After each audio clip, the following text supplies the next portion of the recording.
Olá, boa tarde. Sejam todos bem-vindos e bem-vindas aqui ao Facebook da Carline Caniato. Meu nome é Leonardo Neto, sou jornalista e vim aqui para conduzir essa conversa, que vai ser o lançamento do livro Virgínia, de Stephanie Sandi, que já está aqui conosco, e participa conosco também o professor Assis Brasil, que escreveu a orelha do livro. E eu estou com uma missão dupla aqui, Stephanie e Assis, que é falar do livro, mas falar também um pouco sobre a Cálida, que é uma editora nova, é um selo novo da Carline Caniato, dedicado à publicação de obras literárias, seja em prosa ou em poesia, que se destacam pela habilidade da escrita, pela sagacidade e pela temperatura elevada para tocar a alma de leitores e leitoras por meio de textos delicados ou provocativos e sempre cheios de personalidades. E todos esses atributos se aplicam à Virgínia, que a gente vai, o livro sobre o qual a gente vai falar aqui agora. E eu gostaria, então, antes de a gente efetivamente começar essa nossa conversa, passar para você, Stephanie, falar um pouquinho sobre o livro. Na sequência, o professor Assis Brasil vai comentar um pouco sobre ele, e depois a gente faz um bate-bola entre nós três, para a gente completar esse lançamento. Então, se você quiser falar um pouquinho do livro, eu te agradeço. Obrigada, Léo, professor, primeiro pela presença dos dois, por estarem aqui nesse bate-papo. E sobre o livro, falar de forma bastante resumida, é uma novela, basicamente sobre se apaixonar, e esse é o foco. Ela é dividida em 4 partes e é narrada em primeira pessoa pela Ariel, que é uma estudante que se apaixona pela Virgínia durante os primeiros meses da pandemia, isso em ano passado, 2020. E através desse ato de se apaixonar, ela vai recontando a história das duas e, ao mesmo tempo, retratando o momento de pandemia, que a mãe fica doente, pega o Covid, ela também, e, enfim, vai desenrolando essa história das duas com esse pano de fundo. Bem resumido. De fato, bem resumido. Sim, tá certo. Como aqueles sinopses da Netflix, né? Isso aí. Tá. Assis, você quer comentar sobre o livro? Tá, claro que sim, com muito prazer. Obrigado, Léo, pela apresentação. Olá para a Stephanie. Para os nossos, como é que a gente diz? Espectadores, não sei, ouvintes, não é. Bom, que estão aí.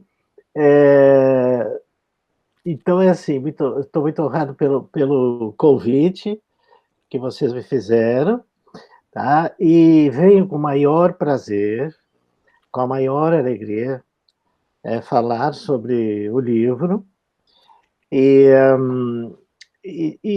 dizer assim, ó, que eu considero Virgínia um dos melhores lançamentos que eu tenho tido nos últimos tempos, tá? E eu tenho dito isso a toda hora, e eu recomendo muito o livro. Até a Stephanie sabe disso, tá? Bom, por que razão, né? Bom, antes de tudo, para quem eventualmente não sabe, eu trabalho com criação literária e há 36 anos mantenho a oficina literária mais antiga do país, né, em funcionamento ininterrupto, na PUC do Rio Grande do Sul. Então, passam por mim muitas pessoas, né, pessoas vocacionadas para a literatura, e a Stephanie é uma dessas pessoas, né? Foi uma dessas pessoas, tá? Então, por isso, eu pude acompanhar o desenvolvimento, o trabalho da Stephanie em relação, digamos, em relação ao texto, a qualquer texto, enfim, né?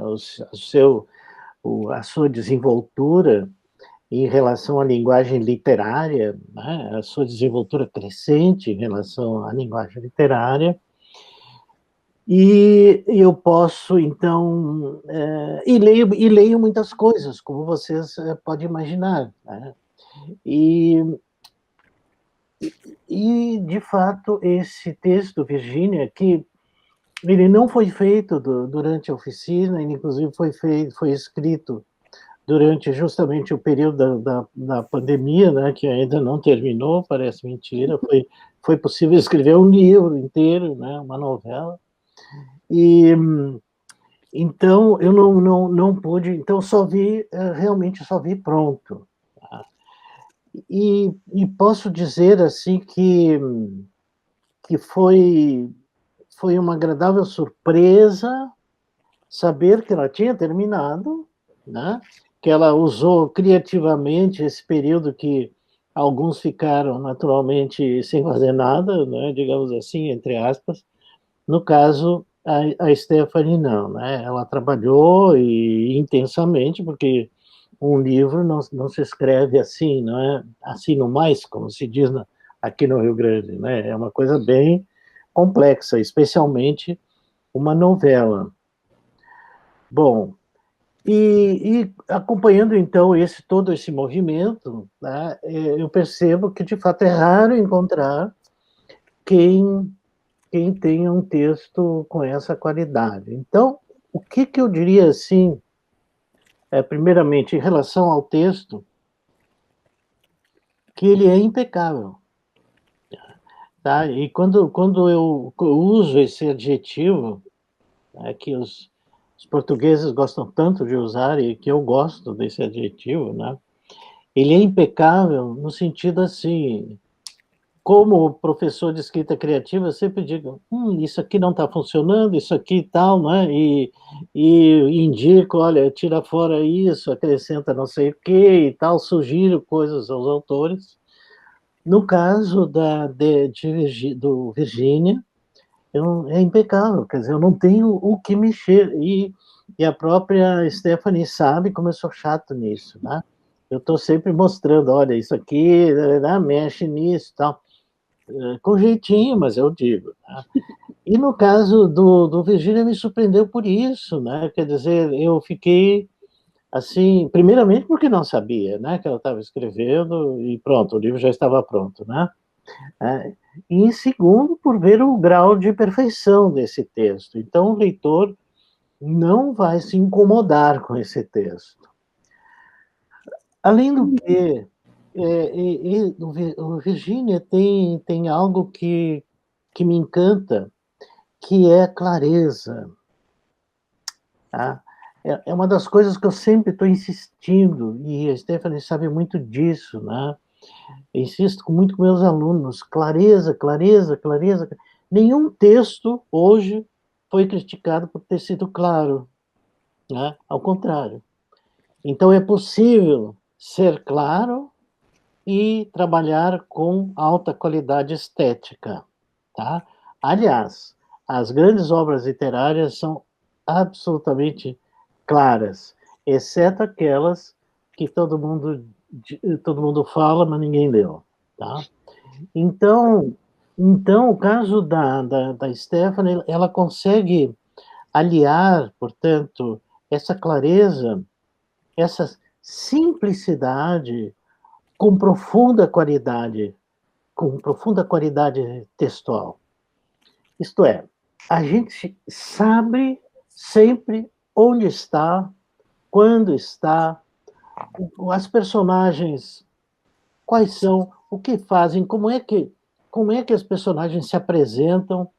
Nós não temos pegadinhas com o leitor, que por vezes eu vejo iniciantes, não é o caso da Stephanie, que não é iniciante, mas eu digo, por vezes eu vejo iniciantes colocarem pegadinhas para o leitor, eu digo, mas isso aí vai ficar chato. Não, mas o leitor vai descobrir tudo lá na página, quando chegar no final da novela, né?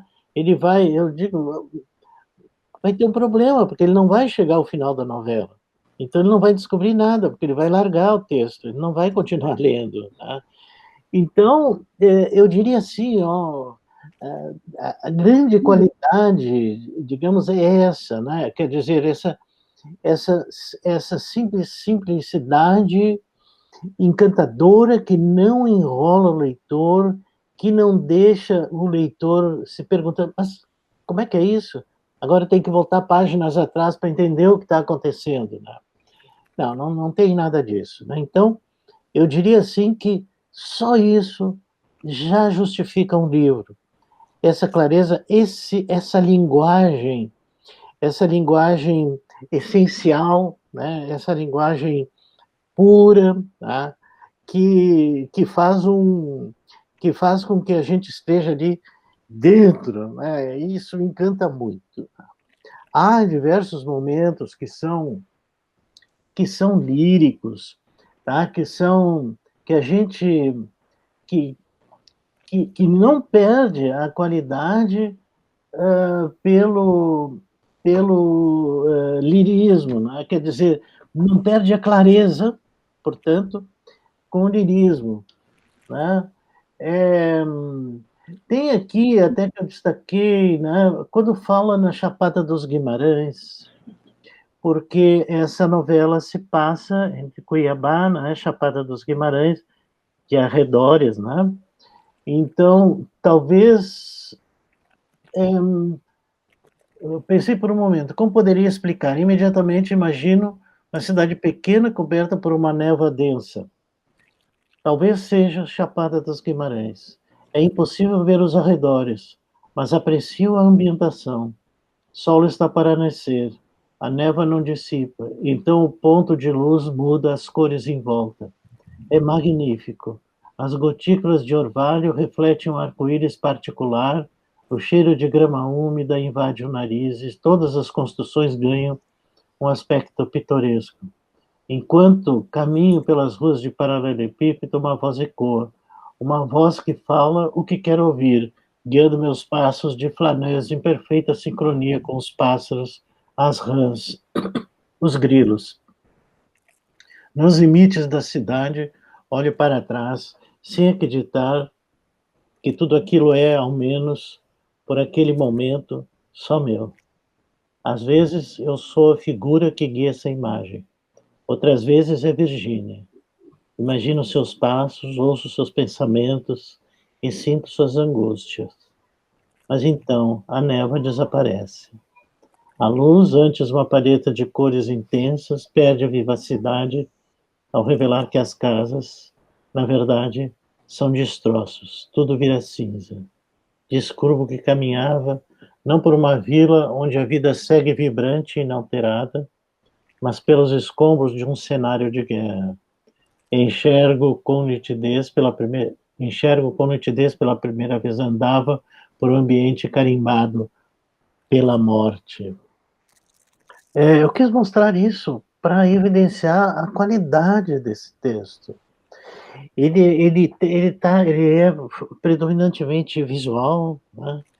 Mostrando um momento estático, né? Daquela cidade que tudo parece tão bem, não é? Mas aos poucos vai se revelando como uma cidade de destroços, né? De ruínas. Isso é um momento alto do livro. E há outros, até que eu, só para não, enfim, né? Enfim, só para a gente não perder muito tempo. Mas com isso eu quis mostrar esse lirismo, né, que está presente no texto, não sempre, porque a autora é muito sagaz. Ela coloca esse lirismo em certos e estudados e pensados momentos. Um comentário disso que, apesar do livro não ter sido escrito durante a oficina ou pela oficina, essa é uma coisa que eu aprendi na oficina, pensando sobre isso, porque sendo um texto sobre se apaixonar, ia ser predominantemente sobre sentimentos, e ia ter esse lirismo e toda essa carga de emocional, só que isso, muito exacerbado no texto, fica muito muito carregado, muito chato. Claro. E aí eu fiquei pensando como fazer isso. E aí vem as aulas sobre espaço, que é descrevendo espaço e todas essas discussões que a gente tem, inclusive nas tardes de quinta-feira, tendo essa conversa sobre o livro na quinta-feira, me lembra muito sobre esses aspectos do romance e da novela que a gente discutiu. Bom, ok, tudo bem, tá. Mas é que se tu não tivesse a mente aberta, né? Não tivesse o espírito inquieto, né? Tu possivelmente iria praticar, né? Quer dizer, tu fosse atrás das coisas, pronto, é isso, né? Bom, eu tô falando nisso, tá? E quero dizer que perpassa em todo o texto um raro, eu digo raro em relação à literatura brasileira, um raro sentido de humor, tá? E ele está presente em todo o livro, né? E a gente sabe, né? Pior, assim, a gente, quer dizer, se diz, né? Para destruir qualquer amor, basta uma gargalhada. Então, mas a Stephanie diz, trata do amor, e está presente, evidente, né? Claro, né? Todo ele é de um profundo amor, né? E isso é tratado com uma suavidade, né? Rara, né? Também rara. E com esse sentido de humor, alto humor, que é a melhor forma de humor, né? Porque o humor, em relação ao pessoal ali, é crueldade, né?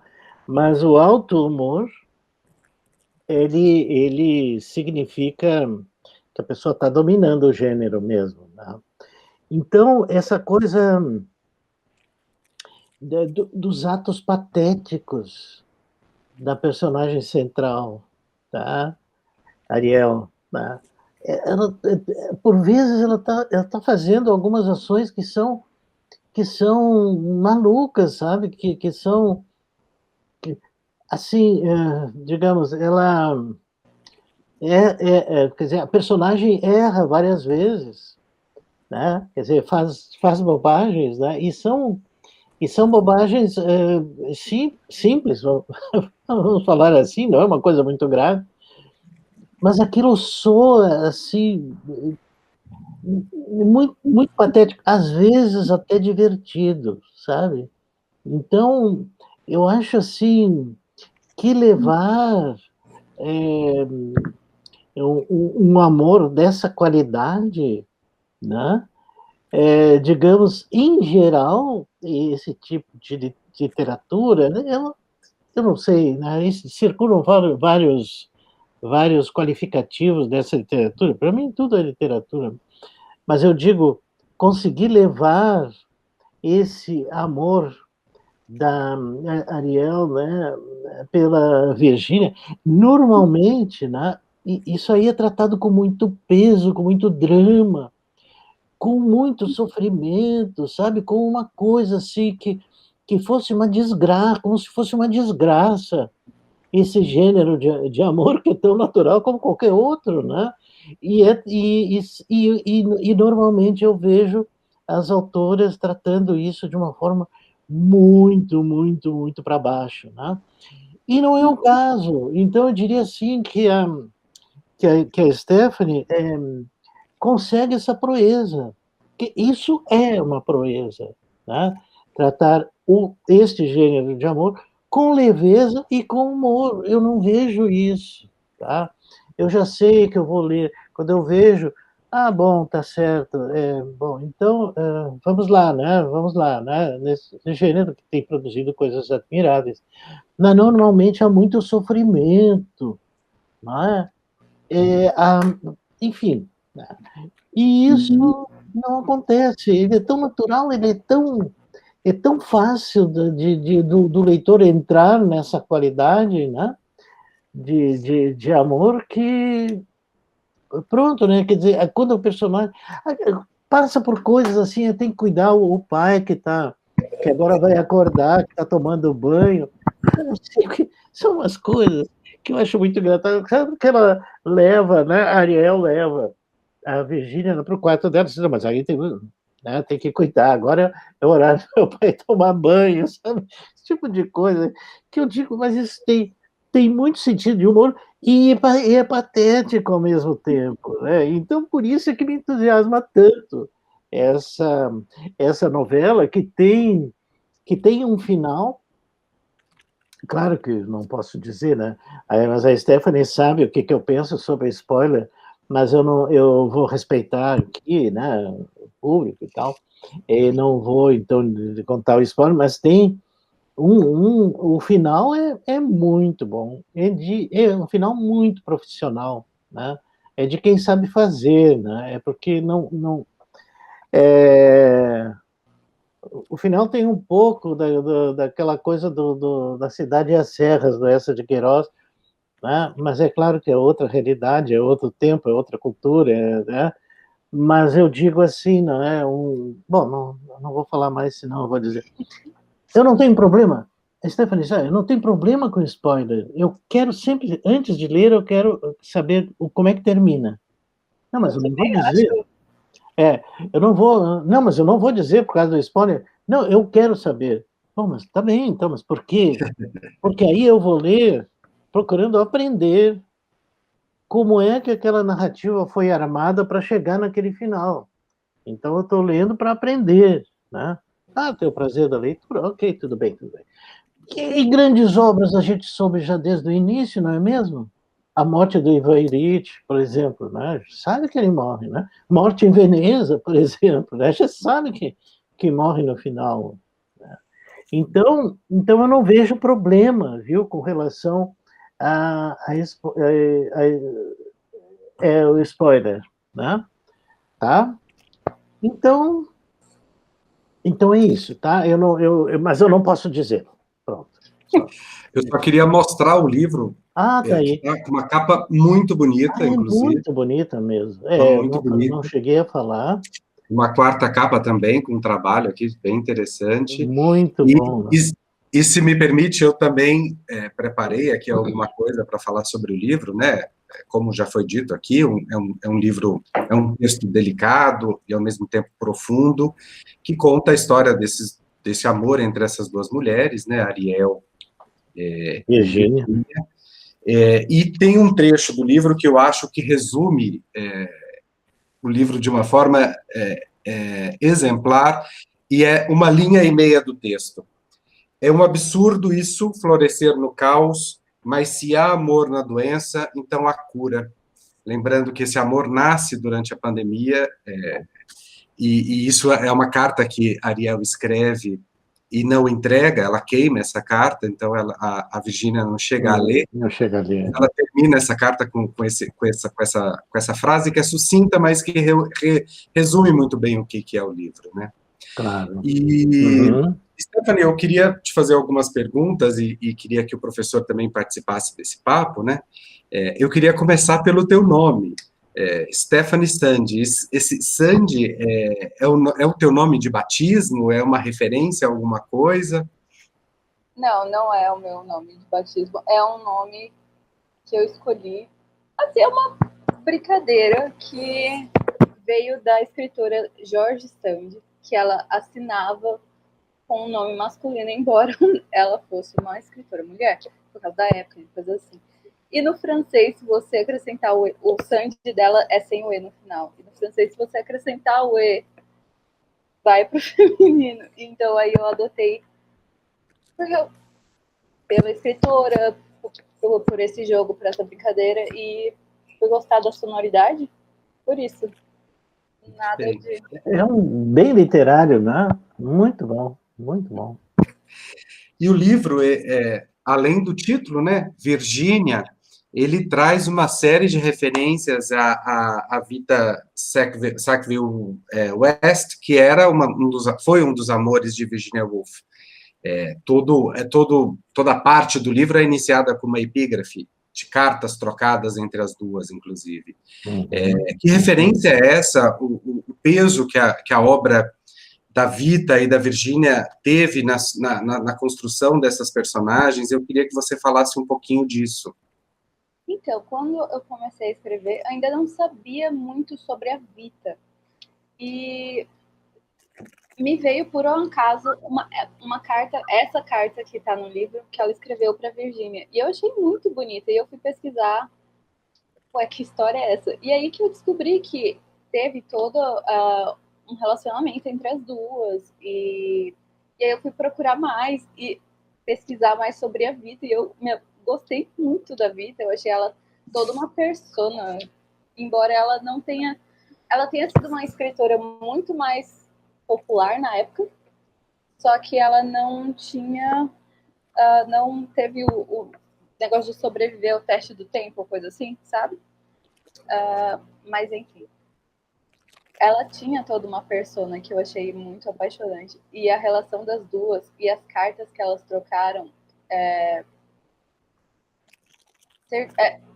tinham esse lirismo que eu queria colocar na obra.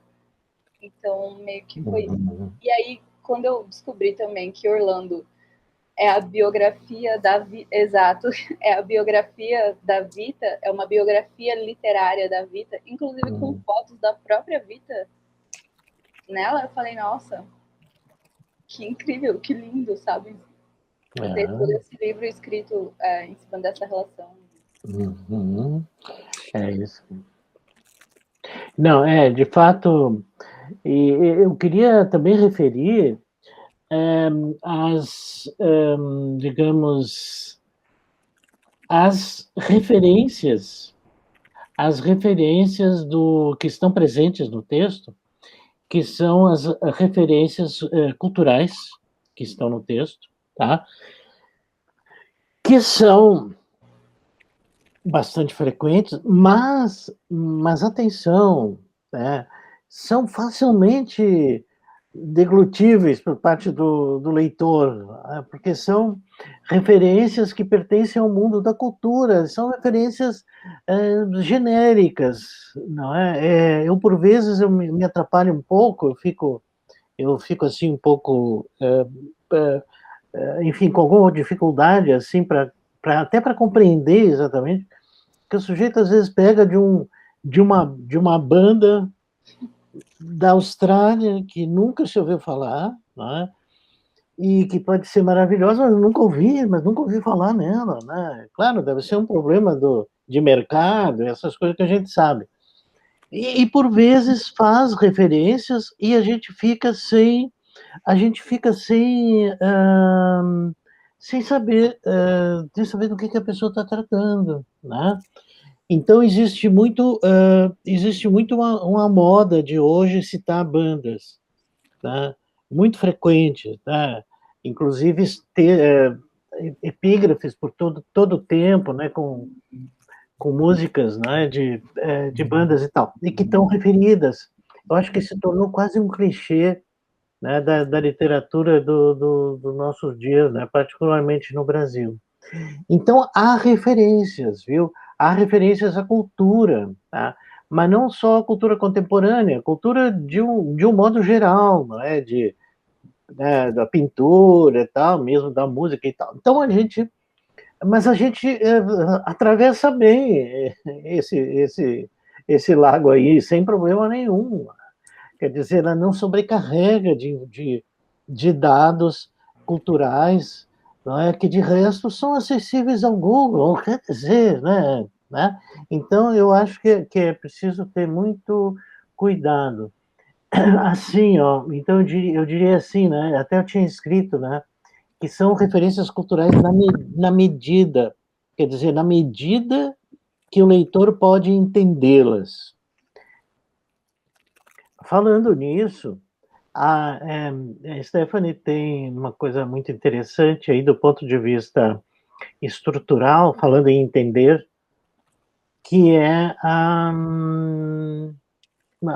psicóloga, né? Marcela. Marcela. Eu penso assim, ó, que é um grande lance usar Marcela, porque ela serve de uma âncora para o leitor, sabe? Quer dizer assim, o texto, por vezes, vai numa direção, a gente está entendendo, tudo bem, mas tem alguma coisinha qualquer e tal. Aí aparece o diálogo dela com a Marcela, né?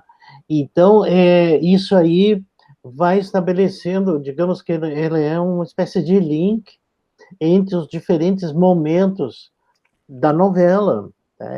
Isso eu acho muito bom mesmo, tá? Fazer isso, porque ali, não é? Claro, afora a relação dela com a Marcela, que é uma coisa bem complexa e tal, até os problemas, né, que a Ariel tem para falar, não é? Como ela diz em certo momento, isso aí eu não consigo dizer nem para minha psicóloga, né? Não consigo dizer para ninguém. E isso tudo, mas tem um caráter muito interessante, assim, informativo, vamos dizer, para o leitor não se perder. E mais interessante ainda é que isso tudo aparece como se fosse algo perfeitamente natural.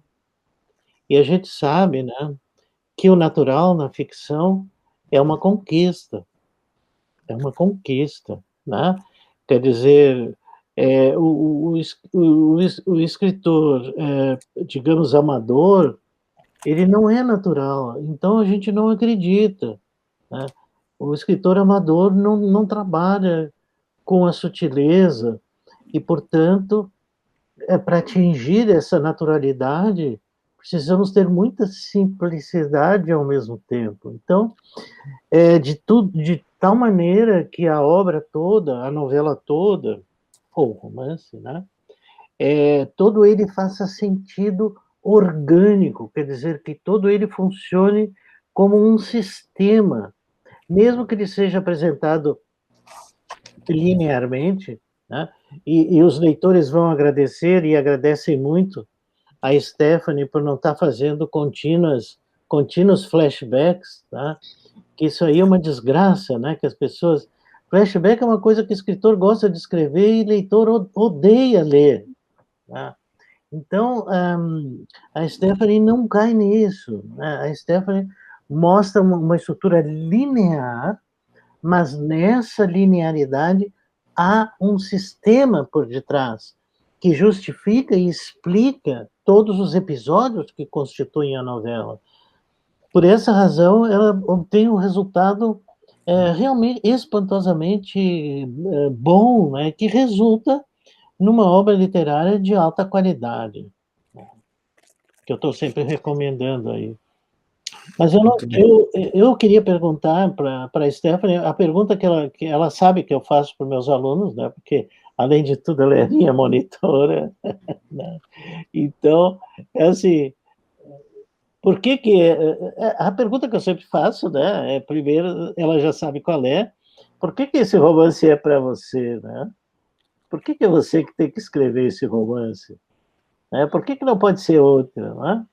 Então, eu vou te fazer essa pergunta, Stephanie, embora eu acho que eu sei que tu vai responder, mas o pessoal aí certamente quererá saber.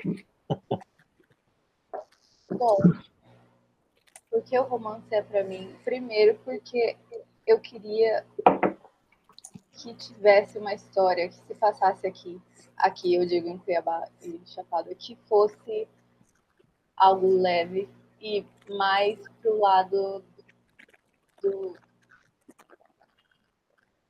Quando eu digo entretenimento, não é de forma, sabe, pejorativa ou que estou diminuindo, coisa assim, mas, sabe, algo que fosse de imersão, em que a prosa talvez ficasse invisível, em que o leitor pudesse entrar na cidade através das personagens. Então, foi por isso que esse romance é para mim. E porque, assim, eu nasci aqui, sou daqui, e nos primeiros 6 meses da quarentena, eu estava aqui.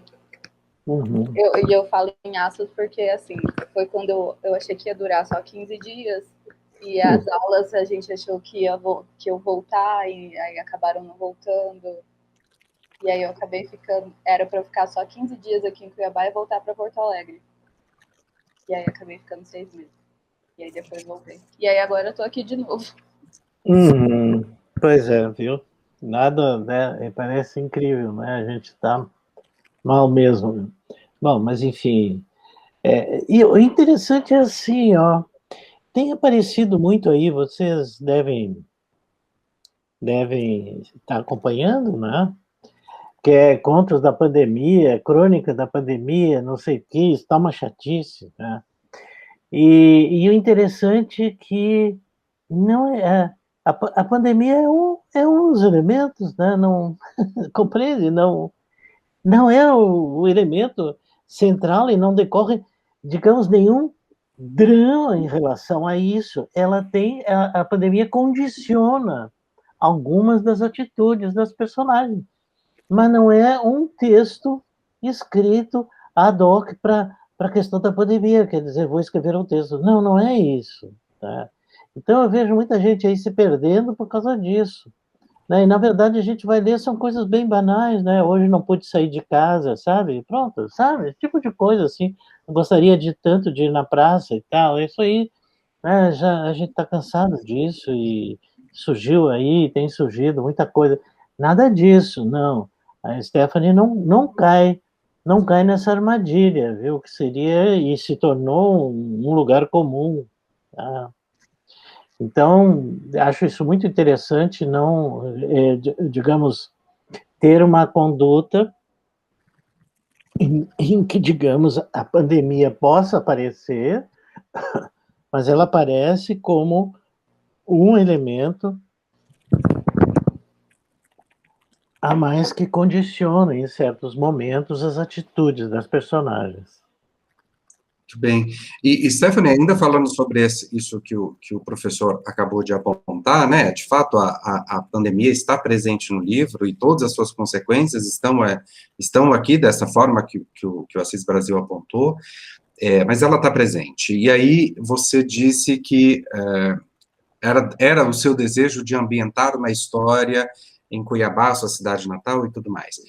O que é que veio primeiro? Essa vontade de escrever essa história, ter esses personagens em mente, e a partir disso você já estava pensando em alguma coisa, e aí veio a pandemia, e você temperou essa história, vamos dizer assim, com a pandemia, ou é uma coisa que de fato surgiu nesse 1 ano e meio que a gente está trancado em casa, ou pelo menos deveríamos estar, eu pelo menos estou. O que veio primeiro? A pandemia incentivou mais você a finalizar essa história que já estava na tua cabeça, ou a história veio nesse 1 ano e meio de lá para cá? Eu acho que o que veio primeiro são os personagens. E tinha algumas das histórias, alguns dos eventos, algumas coisas assim que fizeram parte do livro, mas assim, no fundo da mente, meio que lá maturando. E aí veio a pandemia. Não, eu não tinha nenhum plano de escrever Virgínia. Não era. Meu plano era reescrever o livro que vai ser a tese, que inclusive a qualificação é em outubro, então era o plano trabalhar nisso. E aí veio a pandemia. E disso eu comecei a manter um diário, só para registrar o momento, mas não publiquei nada. E nesse diário, essas personagens, as situações e toda a ansiedade do momento, porque foi um momento de extrema ansiedade também, não tem como dizer que não. E foi surgindo nesse diário, e disso eu estruturei a história a partir disso. Você ia comentar? Não, eu só ia dizer que ela está muito certa, porque as pessoas pensam em história e depois pensam no personagem, quando na verdade a história é determinada pelo personagem. Não, personagem não é um saco de batatas que a gente passa de um capítulo para o outro. A personagem é que faz acontecer a história. É isso que eu quero dizer. Tá? Então ela está certíssima nessa escolha. Depois os episódios, bom, os episódios a pessoa cria, né? Sim. A gente já vai seguindo para o final, que o professor Assis Brasil tem um compromisso na sequência, mas eu tenho uma derradeira pergunta que eu não poderia terminar essa nossa conversa sem fazê-la. Em algum momento, eu não vou dizer exatamente qual é o momento, porque senão eu entrego muito do jogo e aí eu cometo um spoiler, mas há um momento em que a gente descobre um pouco mais sobre a Ariel, porque sai uma matéria no jornal sobre ela, e aí a gente descobre que é uma jornalista de 28 anos, que enveredou para a escrita, já está lançando seu segundo livro, acabou de lançar, não me lembro muito bem, mas tem 2 livros escritos. E aí eu te pergunto, o que a Ariel tem da Stephanie e o que a Stephanie tem da Ariel? O que é que vocês têm em comum? Tudo e nada. Tudo porque todos os personagens do livro têm tudo de mim, porque vieram de mim, são criações minhas. E muita gente me falou, quando você narrava o livro, porque é narrado em primeira pessoa, e fica com a impressão de que eu sou Ariel. Mas é uma personagem fictícia, é uma personagem que eu criei. E por ter muitos pontos em comum comigo, fica a impressão de que sou eu. Mas não. É toda uma história, são vários recortes selecionados e colocados ali para ter tal efeito, enfim. Então, a Ariel tem tanto de mim, quanto a Virgínia, quanto a Marcela, quanto todos os outros personagens que aparecem. Essa é a clássica pergunta para quem escreve uma novela em primeira pessoa. Aí não tem como escapar, tem que levar assim mesmo, né, de maneira leve, tudo. É muito difícil as pessoas estabelecerem, né, a distinção entre uma coisa e outra, é muito difícil. Mas enfim, né? Muito bem, chegamos ao fim dessa nossa conversa. Eu queria agradecer em nome da editora Cálida, você, professor Assis Brasil, pela disposição de estar aqui conosco. Stephanie, desejar uma sorte imensa aí com o livro, mostrar aqui mais uma vez a capa do livro, que está super bonita. E desejar a vocês sucesso. Espero que esse livro, eu escrevo muito toda semana sobre a lista dos mais vendidos do Brasil. Espero encontrar o seu livro lá, porque eu acho que ele merece ser lido por muita gente. Te desejar muito sucesso, tomara que a tua obra e o teu nome e a tua carreira seja muito exitosa. Parabéns, viu? Isso. Agradecer também ao Ramon e a Eliana pelo convite, pela confiança, de ter depositado essa missão dupla, né, que era falar sobre o livro e falar sobre a Cálida, que está com um trabalho muito interessante. É o segundo, ela foi lançada com 2 livros, né, o Virgínia e mais um, e está com uma programação de lançamentos aí que vocês vão poder conferir pelo site da editora, pelas redes sociais da editora. E desejo sucesso também para essa editora, e é sempre bom, né, a gente fica tão focado, eu moro em São Paulo e recebo tantas notícias das editoras de São Paulo e Rio de Janeiro, e quando recebo uma notícia de uma editora de Cuiabá, para mim é um bálsamo, assim, é muito importante saber que existe essa cena fora desse eixo. E com essa qualidade editorial, hein? Sim, é verdade. Bela qualidade. Então, agradeço muito vocês dois e espero encontrá-los pessoalmente muito em breve. Isso até logo. Aí. Tchau, pessoal. Muito obrigado. Parabéns a todos aí. Muito obrigada aos dois pela conversa, pelo bate-papo. Muito obrigada mesmo. Tchau. Tchau. Agora...